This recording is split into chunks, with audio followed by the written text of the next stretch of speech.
Hello and welcome to the How to Film Weddings YouTube channel. My name is Nick Miller, and today we have a special treat for you.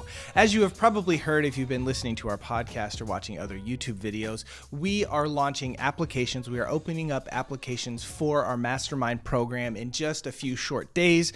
John and I actually recorded a video up here, if you want to click on it up there, so that you can learn and see what Mastermind is all about. Now, some of the things that we do in Mastermind, obviously we bring in some guest speakers to come in and speak to our group of students. We have presentations where we talked about kind of the philosophy of business. We talked about running your business. We talked about editing. We talked about shooting. And then, of course, we had the year-end summit, the year-end retreat where we all come together. It has been an incredible experience.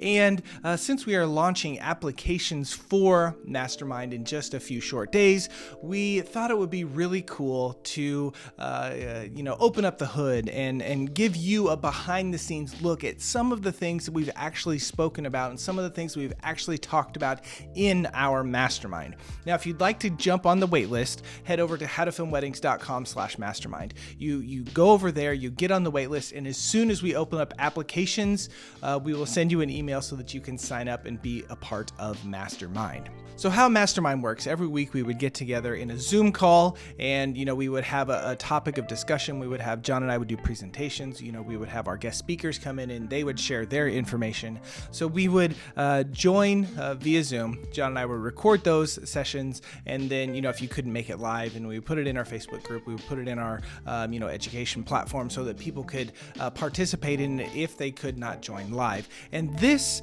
is a snippet. It's about 10 minutes of a presentation that I did of a film breakdown. Last year in 2021, Jen and I went to CABO to film a wedding, and I worked really, really hard on the edit. I was really, really proud of it, and I put a lot into it when it comes to sound designs and transitions and stock footage and that sort of thing. And so I did a little film breakdown, probably the first kind of cold open, the first minute or so of that film in our Mastermind presentation. And so I wanted to show that to you. So we're going to go ahead and cut to that presentation. Sorry if the audio sounds a little funky. It was a Zoom recording, but I really know that this information will be helpful to you. Number one, it will help you with your editing. And two, you can get a little peek at what it is that we do at our weekly meetings for Mastermind.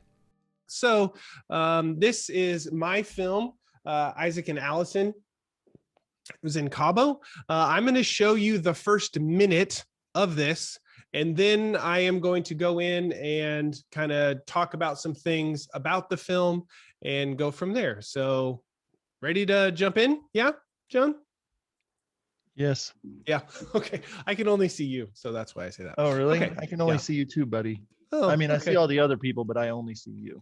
Oh, okay. You know what I mean? Here we go.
Okay. This is medium good. So one of the things that we wanted to break down was, some of the questions that I've gotten. How did you do this? Did you do all these extra shoots? And yes, we actually did a lot of stuff. We did way more than we were contracted to do because we knew that this was the type of wedding that we wanted to shoot. And these were the type of couples that we wanted to work with. So we actually did a couple shoot. That was whenever he was wearing the blue shirt, walking around the resort where we're at. Then later that night, whenever the lighting got a little bit better, we did a B-roll shoot just around the hotel. There was a beach like back behind it. So we went and did some beach stuff and filmed rocks and just around. Then we went out one morning and we actually went around to various places in Cabo and we did a shoot. We did drone stuff. We did, non-drone stuff, just getting stuff around Cabo. We covered the rehearsal dinner. And then we did another couple shoot at the rehearsal dinner. And then there was the wedding day. So we did a lot of stuff. The only thing we were contracted to do was the rehearsal dinner and the wedding day. But we went above and beyond on that. The deliverables, we did a 10-minute film for them. They got an Instagram teaser. We gave them their ceremony and toasts, the doc edits. And then we did rehearsal, getting ready, and reception doc edits, all of that kind of stuff. Things that I wanted to talk about here, music selection. So Jen spent forever looking for music. She actually made a playlist that just songs that she liked. And it was like 4 pages deep. There are like 30 something songs. And we were looking for something. The stuff that we ended up with was the exact stuff we wanted. The first song that we used was this Andalusia, is that how you say that? Sure. By Max LL. It's an incredible song. It's, that it just felt very Latin America, I guess is the words I'm looking for. The other songs, Where I Want You, Racula, and 1 a.m., all of them are in the same key or next to each other on the key wheel. So we know that they would flow together very well and very nicely. That was the thing with the music selection. Someone asked about, how does it, I'll get into that with the transitions and stuff, but all of those songs like fit together and they blended very well nicely. The only one that wasn't was that first one. And how I did that transition was I did a lot of, like sound effects with ocean and that sort of thing to kind of cover up the fact that we were switching keys so that it wasn't as noticeable. So the music selection was really, really important. Jen probably spent, a good 2 weeks listening to music before we found what we were looking for. We really leaned into the music too. For that first song, I think you could definitely feel that, how I was doing the quick cuts and that sort of thing. Whenever I see people pick songs like that or really upbeat songs, they aren't editing fast enough. Okay. Like you would hold on to something for too long. And then this pace that's going with the music, it really kind of slows it down a little bit. So we really leaned into that. But then if you go to our third song, the Racula, however you say that one, the song, the pace is actually kind of slower. And I leaned into that and I kind of slowed down the film from how we were editing and stuff based on the music. And so I wasn't trying to turn the film into something that it wasn't whenever it came to the music selection. So I really leaned into that. Next thing is the sound design. All of these orange clips that you see at the bottom are added sound effects that I put into this film. And so you can see there's lots of stuff that I added in, a lot of stuff that I put in. One thing that I thought would be really neat is you can tell this where this blue line is, that's the first song. I want to play back for you the video and I removed the music and all you can hear is the sound effects. And I wanted you to just hear and experience how much stuff I am adding in and how much it adds to the film. I think when I listen to stuff or I watch films, there are people, I'm like, man, how do they get this hit? How do they get it to sound this way? And I didn't realize for a long time they were actually adding some of that stuff in. So let's watch this with just the sound effects.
Okay.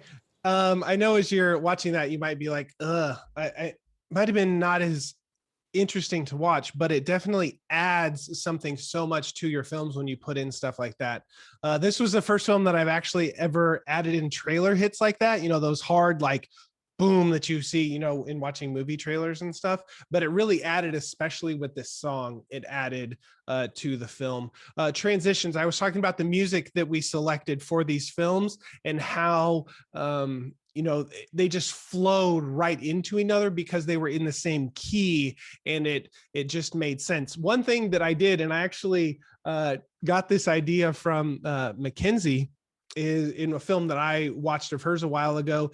They had someone, I can't remember, it might have been in Haiti where she was, and they had some people like local people playing a band, and she included that as a part of her film. So this was actually a transition from my third song to my fourth song.